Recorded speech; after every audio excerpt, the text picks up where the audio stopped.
Pas rreshjeve të vazhdueshme të ditëve të fundit, liqeni akumulos i qytetit të Dibrës arrin mbi kuotën maksimale.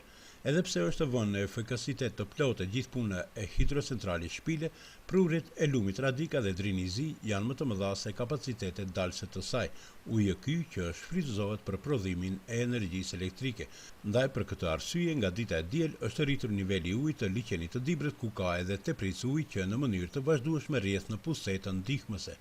Pas përkeqësimit të gjendjes nga përmbytjet në qarkun e Shkodrës, edhe pushteti vendor i Dibrës del në përkrahje për të ndihmuar banorët e dëmtuar.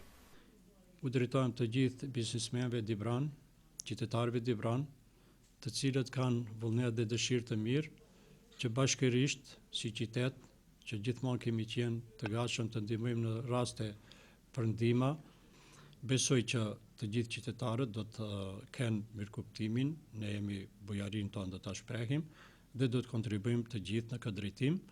Unë ju falenderoj të gjithëve ata që do të kenë të gatishmëri që të ndihmojnë. Autoritetet e kësaj komune apelojnë që për këtë rast të solidarizohen edhe qytetarët Dibran, të cilët përmes xhirolllogarisë mund të ndihmojnë me të holla banorët e përmbytur, por mund të ndihmojnë edhe me veshmbathje e ushqim, të cilat mund t'i dorëzojnë në kryqin e kuq të Dibrës.